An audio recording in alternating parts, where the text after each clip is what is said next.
জ্ঞানের পদ নাভির কাছে মণিপুর চক্র, এখানে আমরা বলেছি নারায়ণকে ধ্যান করিবে, লেখা আছে নারায়ণকে ধ্যান করিবে।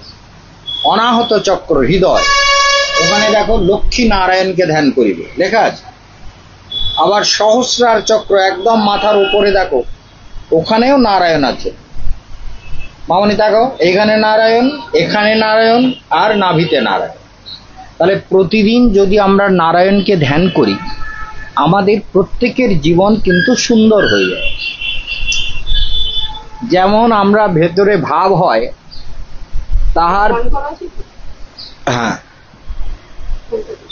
তার প্রকাশ হয় আমাদের মুখমণ্ডল, তাই না?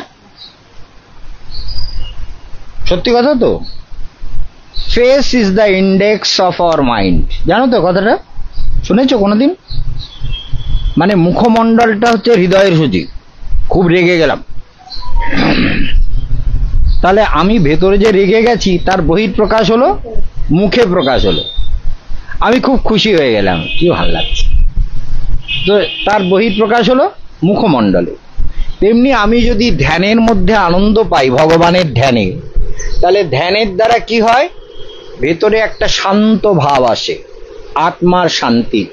সে আত্মার শান্তির জন্য সবাইকে একবার দেখিয়ে নিয়েছে তো, এই জন্য ঠাকুরকে এদেরকে, আজকে শনিবার 31শে আগস্ট, কালসর্প দোষ কাটাবার দিন। তাহলে আমরা সবাই কালসর্প দোষ কাটাবো। কিন্তু কালসর্প দোষ কাটালে নাম্বার 1, জীবনে তিনটে আমাদের ব্যাপার আছে, তিনটে ব্যাপার। একটা হলো শরীর, শরীরটা একটা ব্যাপার না? এই পিপাসা লাগলো, মরা জল খেলেন, খিদে লাগলে ভাত খেলাম, আর একটু কম খিদে লাগলে একটু বিস্কুট খেলাম, কি একটু আর কিছু খেলাম। তাহলে শরীরের জন্য, কিংবা বাথরুম লেগেছে বাথরুমে গেলাম, তাহলে এগুলো শরীরের ধর্ম। আহার, নিদ্রা, ভয়, মৈথুন, জল খাওয়া, ভাত খাওয়া, তরকারি ইত্যাদি সব শরীরের ধর্ম, শরীরের একটা ধর্ম। তাহলে বুঝতে পারছো তো? তাহলে এগুলো না হলে শরীর বাঁচবে? কিছু না কিছু খেতে হবে, আর কিছু খেলে বাথরুমে যেতে হবে। আমি যদি বলি বাথরুমে যাব না ভীমের মতো, তাহলে তো বাঁচবো না তো, তাই না? তাহলে শরীর একটা ফ্যাক্টর, তাই না? 1। সেকেন্ড হচ্ছে মাইন্ড, মানে মন। মন আর একটা বিষয়। এই মনটা কখনো কখনো আমাদের খুব বিষণ্ণ হয়ে পড়ে। এই কালসর্প দোষ, বিষ যোগ, মাঙ্গলিক দোষ, এগুলো আমাদের মনকে কি করে? বিষণ্ণ করে। বিষণ্ণ বোঝো তো? মানে দুঃখী করে। কেমন যেন ভালো লাগছে, বিষণ্ণ হয়ে গেলাম, তাই না? কেমন যেন ভালো লাগছে, ভালো না লাগা একটা ব্যাপার, তাই না? তাহলে বিষণ্ণ হয়ে গেলাম। যখন বিষণ্ণ হয়ে যাই তখন কি হয়? ভেতরে যেন কিছু খেতেও ভাল লাগে না, কথা বলতে ভাল লাগে না, ঘুম আসছে না, কি সব মাথায় চিন্তা ঢুকছে, স্বপ্নে কি সব বাজে স্বপ্ন দেখছি। এগুলো সব কালসর্প দোষের এফেক্ট। কিন্তু ওই একজন কুষ্টি নিতে এসেছিল, প্রথমে তাকে বলে দিলাম যে খুব খারাপ, এ কিন্তু মানসিক রোগী হয়ে যাবে। যাদের বিষ যোগ, মঙ্গল দোষ আর কালসর্প দোষ থাকে, তারা কিন্তু ডাক্তারের 14 পুরুষের সাধ্য নেই তার রোগকে ঠিক করে। কারণ সে মানসিক রোগী হবে, নার্ভের রোগী হবে, নার্ভের ওষুধ খেয়ে খেয়ে সারা জীবন কাটাতে হবে, নার্ভের ওষুধ, ঘুমের ওষুধ খেতে হবে। এই জন্য কালসর্প দোষ আমাদের জীবনের একটা অত্যন্ত ক্ষতিকর একটা দোষ। যে দোষের জন্য আমরা রেগে যাই, যে দোষের জন্য আমাদের শান্তি নষ্ট হয়, মন বিষণ্ণ হয়, ভেতরে প্রসন্নতা থাকে না। বুঝেছো তো মামনি? তাহলে তুমি একটা সুন্দর মেয়ে, বাহ, লক্ষ্মী মেয়ে, কিন্তু তোমার সুন্দরতা ভেতরে যদি না থাকে, মুখে কিন্তু তার কোনো প্রকাশ হবে না। কি বুঝেছো? তাহলে সুন্দরতাটা কিন্তু আমাদের হৃদয়ের ব্যাপার, মনের ব্যাপার। মন যদি সুন্দর থাকে, হৃদয় যদি সুন্দর থাকে, বাইরে তার একটা প্রকাশ হবে। তাহলে শরীর ভালো থাকলে আমাদের মনটাও ভালো থাকে। শরীরটা যদি খারাপ হয় তো মনটাও খারাপ হয়। ঠিক বলছি তো? বুঝতে পারছেন? শরীরের সঙ্গে মন রিলেটেড, বুঝতে পারছেন তো? শরীর খারাপ হলে মন খারাপ হবে, মন খারাপ হবে। বুঝেছো মামনি? শরীর খারাপ হলে মন খারাপ হয় না? হ্যাঁ। আর তারপরে আর একটা খারাপ হয়, সেটা হলো আত্মা। এই আত্মাটাকে আমরা জানি না। মনটা বুঝতে পারি, মনটা খারাপ হয়েছে, ভাল লাগছে না, খেতে ভাল লাগছে না, ঘুমোতে ভাল লাগছে না, ইত্যাদি ইত্যাদি। কিন্তু আত্মা একটা আছে, আত্মা, তাই না? আত্মা, যার জন্য আমরা বেঁচে আছি, ঠিক তো? আমরা বেঁচে আছি কার জন্য? আত্মার জন্য, ঠিক তো? কি বুঝেছো তো? কার জন্য বেঁচে আছি? আত্মার জন্য। কিন্তু শব্দটা হচ্ছে তয়ময় আকার, আত্মা। সংস্কৃতে বলে আত্মা, বাংলায় বলে আত্মা। তাহলে এই আত্মা জন্য আমরা বেঁচে আছি। এখন আত্মা যদি ডিস্টার্ব হয়ে যায়, কথাটা ভালো করে বুঝবে, অর্থাৎ আত্মা যদি অধোগতি হয়, ভগবান গীতায় বলছেন উদ্ধরেদাত্মা আত্মানম, উদ্ধরেদাত্মনাত্মানম আত্মানম নবসাদয়েত, আত্মৈব যৎমনবন্ধুরাত্মৈব রিপুরাত্মনঃ। তুমি তোমার আত্মার শত্রু আর তুমি তোমার আত্মার বন্ধু, গীতায় ভগবান বলছেন। বলে কেন? আমি আমার আত্মার শত্রু? বলে হ্যাঁ, তুমি যদি আত্মাকে ভালো চিন্তা না করো, ভালো জ্ঞান লাভ না করো, সদ্গুরু চরণাশ্রয় না করো, সদ্গুরুর আদেশ মতো না চলো, সৎ জীবন যাপন না করো, তাহলে তোমার আত্মা ধীরে ধীরে কি হবে? অবসাদগ্রস্ত হবে, অধোগতি হবে, বিষণ্ণ হবে। কথাটা বোঝা গেল? তাহলে আত্মাটা যাতে বিষণ্ণ না হয় তার জন্য কি করতে হবে? আত্মাকে প্রসন্ন রাখার জন্য ভগবানের ধ্যান করতে হবে। শরীরের একটা খাদ্য আছে, বুঝে গেলাম। মনের একটা ভাল লাগছে না, জানো আমার না কিছু ভাল লাগছে না, আমি একটু বেরিয়ে আসি, না একটু টিভি দেখি, না একটু গল্প করে আসি, এটা তো বুঝলাম। কিন্তু আত্মাটা যে নিচের দিকে চলে যাচ্ছে কিনা সেটা বুঝবো কি করে? সেটা বোঝার জন্য আমাকে সদ্গুরু চরণাশ্রয় করে গুরুদেবের আদেশ মতো ধ্যান উপাসনা করতে হবে। করলে কি হবে? আত্মা উদ্ধারে, তুমি তোমার আত্মার উদ্ধার কর্তা হও, তুমি তোমার আত্মাকে উদ্ধার করবে, তুমি তোমার আত্মাকে অধোগতি হতে দেবে না। মামনি বুঝেছো তো? তাহলে আত্মার অধোগতি হয় কখন? যখন আমরা গুরুর আদেশ না মেনে, সাধুর কথা না শুনে, শাস্ত্রের উপদেশ না শুনে যখন আমরা বিপদগামী হই, তখন আমাদের আত্মা নিচের দিকে চলে যায়, অধোজনিতে চলে যায়, নিম্নজনিতে গিয়ে জন্ম হয়, কীট পতঙ্গ পশু পাখি জন্তু জানোয়ার রূপে জন্ম হয়, আবার কখনো কখনো মানুষ রূপে জন্ম হয়। বহু প্রমাণ, আজকাল বহু জাতিস্বর জন্মাচ্ছে, বলে আমি গত জন্মে এই ছিলাম, ওইখানে বাড়ি ছিল, আমার বউ ছিল, আমার কাকি ছিল, আমার এ ছিল, এইসব বহু প্রমাণ দেখেছো কি? আজকাল বহু প্রমাণ দেখাচ্ছে। তাহলে মানে সবাই মানুষ হয়ে জন্মাচ্ছে না, কেউ গাধা হচ্ছে, কেউ কুকুর হচ্ছে, কেউ বাঁদর হচ্ছে, কেউ শেয়াল হচ্ছে, কেউ কীট পতঙ্গ, বাঘ, সিংহ, হরিণ, ইঁদুর, ছুঁচো, সাপ, ব্যাং, আটশোলা, টিকটিকি, গিরগিটি, নানান জন্মে চলে যাচ্ছে। এত কোটি লক্ষ, প্রচুর এক এক দিনে কত লক্ষ লক্ষ লোক মরছে, তাই না? অল ওভার ওয়ার্ল্ডে কত লক্ষ লোক মরে। তাহলে সেই লক্ষ লক্ষ লোক যে মরছে, তারা তো জন্মাচ্ছে, তো সব মানুষ জন্ম পাচ্ছে না কেন? কর্ম অনুযায়ী জন্ম হচ্ছে। যে যেমন কর্ম করে যাচ্ছে জগতে, তার জন্মটাও সেই রকম হচ্ছে।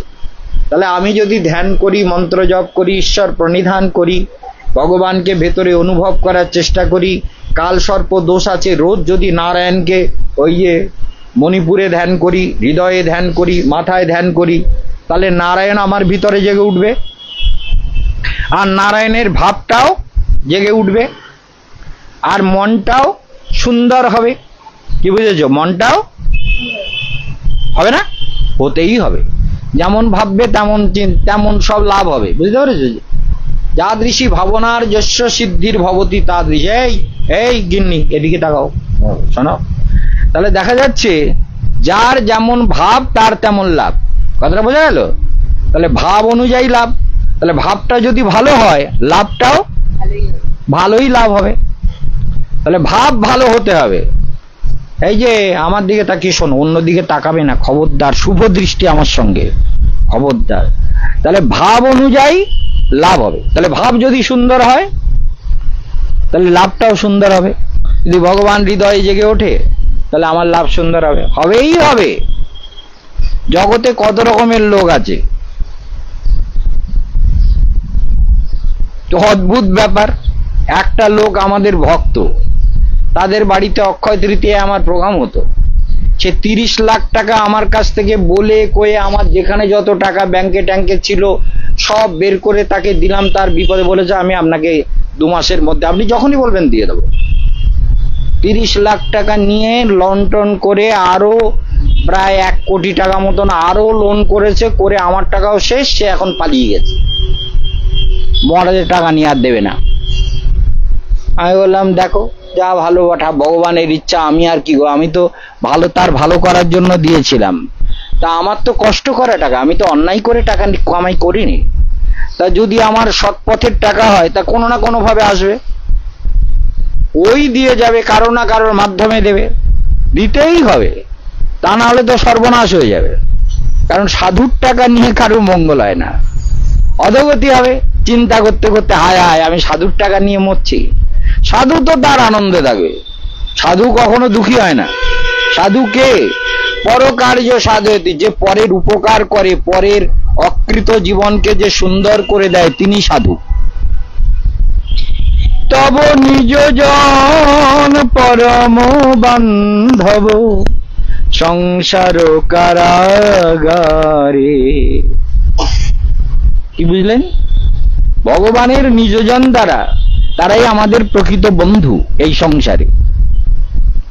শ্রী গুরু কৃপায় ভেঙেছে স্বপন, বুঝেছি এখন তুমি আপন।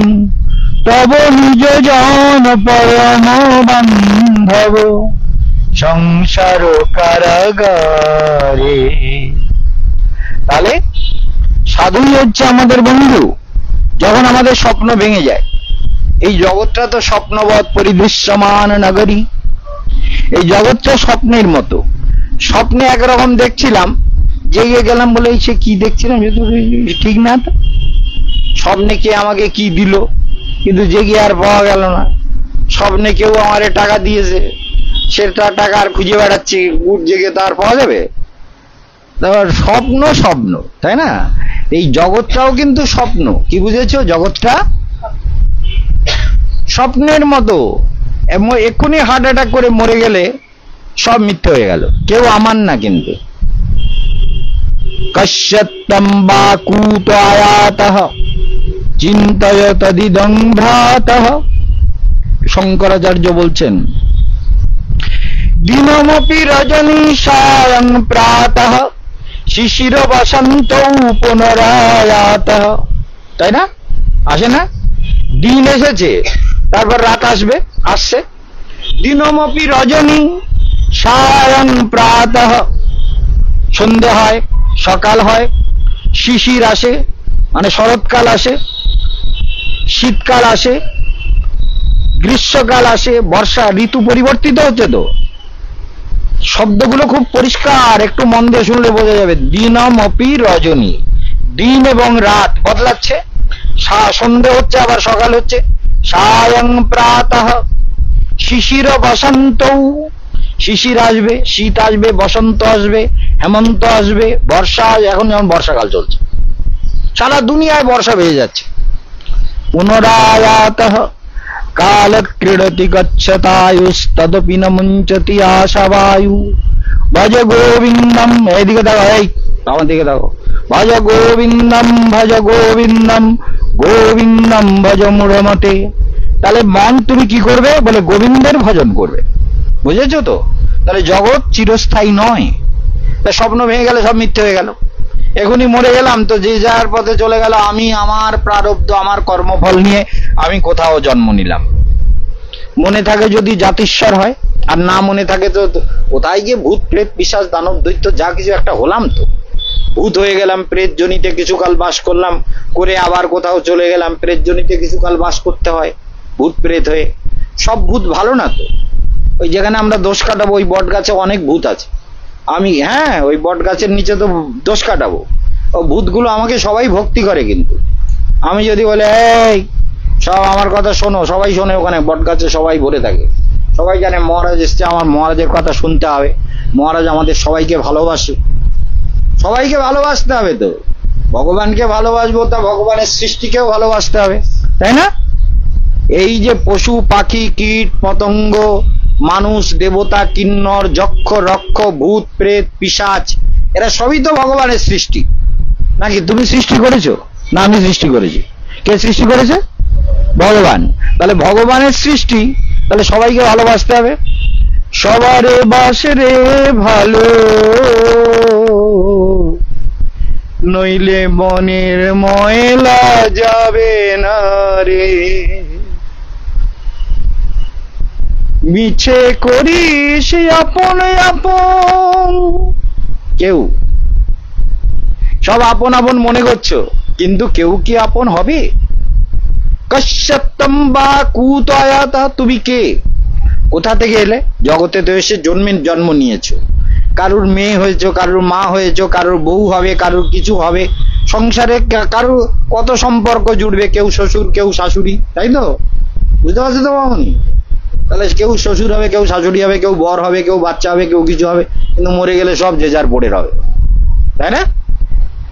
উতায়াত চিন্তায়ত দিদং ভ্রাত, চিন্তা করো। ভজ গোবিন্দম ভজ গোবিন্দম গোবিন্দম ভজ মূঢ়মতে, গোবিন্দের ভজন করো, নাহলে এই জগতে সব এরকম করে বদলাবে। মনে থাকবে, নিরন্তর বদলে যাচ্ছে। দিন হয়েছিল, সকাল হয়েছিল, আবার সন্ধে হতে যাচ্ছে। আমরা সন্ধেবেলা গিয়ে এখনই কাল সর্প দোষ কাটাবো, আমাদের সময় নেই, তাড়াতাড়ি আমাদের কবচ পড়তে হবে। প্রতিদিন ধ্যান করবে। এই যে কবচ পড়ছো, তিনটে কথা মনে রাখবে। শনিবারে নিরামিষ খাবে, সর্ষে তেল ছাড়া। এক, বলে এটা মহারাজের আদেশ, দাদুর আদেশ, গুরুদেবের আদেশ, ভগবানের আদেশ। এই আদেশকে কখনো,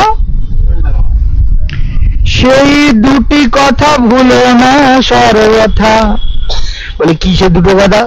বলে কর উচ্চ ঈশ্বরে হরিনাম রব।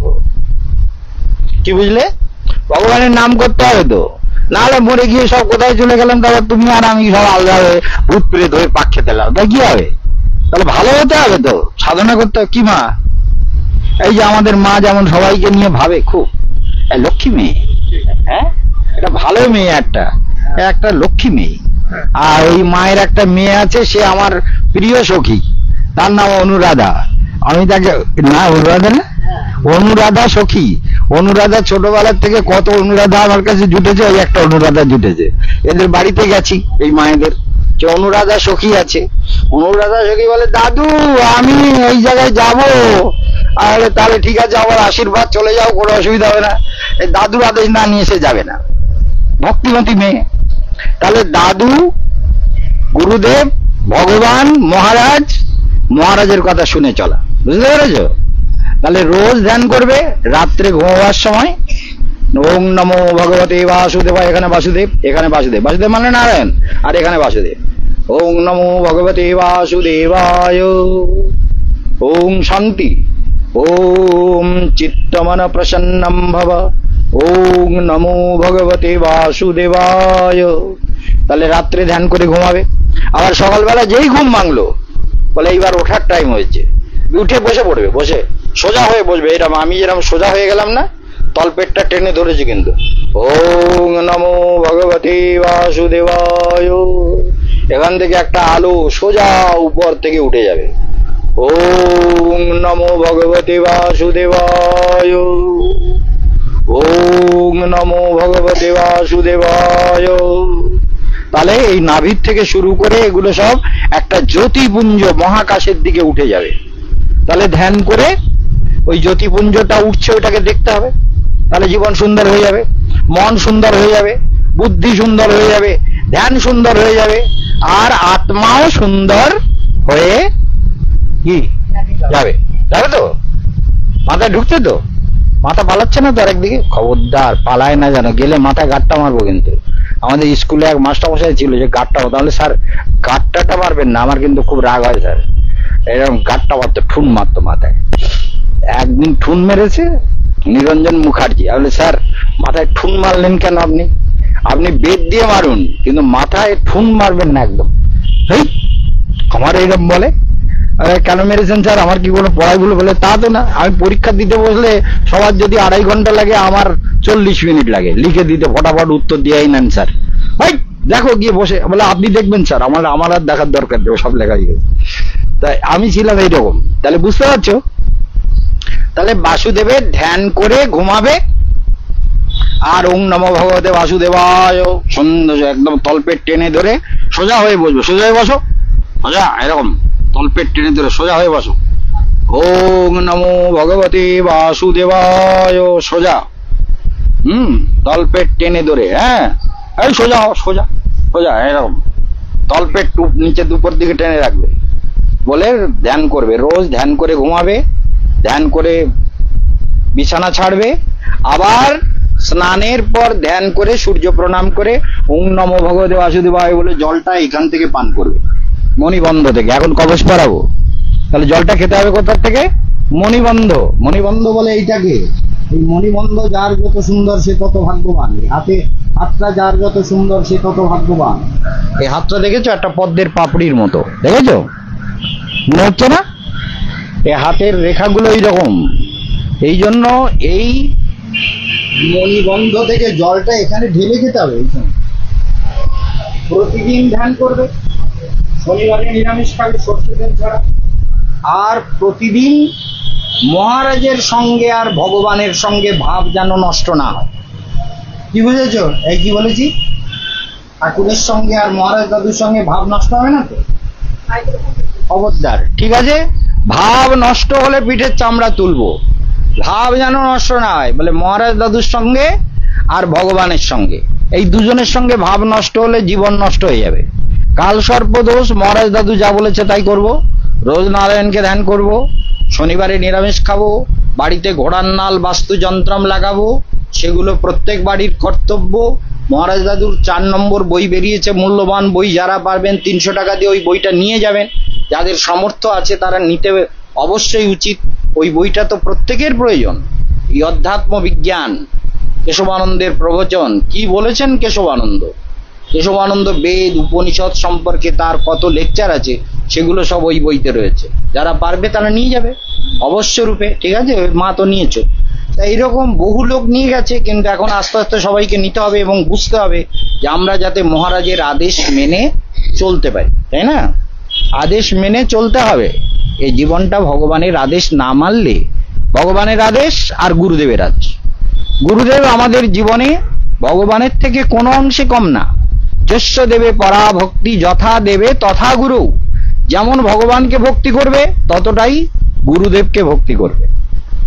আর সমস্ত ভক্তদের সম্পর্কে জানিয়ে দিই, অনেক হরিকথা, আমি দিনরাত বললে তো আমার বক্তৃতা শেষ হবে না, কারণ তবে সবাইকে জানিয়ে দিই যে সমস্ত ভক্তেরা আগস্ট মাসে, এই সেপ্টেম্বর মাস কালকে থেকে শুরু হচ্ছে, 20 সেপ্টেম্বরের মধ্যে সবার পেমেন্ট, যারা বৃন্দাবন বা আমাদের পরিক্রমায় যারা যাচ্ছেন তাদের সবার পেমেন্ট 20 সেপ্টেম্বরের মধ্যে সব পেমেন্ট কমপ্লিট করে দিতে হবে। প্রত্যেকটি ব্যক্তিকে আমরা কার কি পেমেন্ট বাকি আছে পেমেন্ট করে ফোন করে দেবেন, বা এখানে এসে পেমেন্ট করতে পারেন, কিংবা ফোনে বুকিং করতে, টাকা জমা করতে পারেন, কিংবা সবাই, এবং প্রত্যেকেই টাকা জমা করে দেবেন। আজকের কালসর্পদোষ কাটানো হচ্ছে, এরপরে 2টো শনিবার বাদ দিয়ে, তার মানে প্রথম শনিবার 7 তারিখ, দ্বিতীয় শনিবার 15 তারিখ, তৃতীয় শনিবার পড়বে 21 তারিখ, মানে 21শে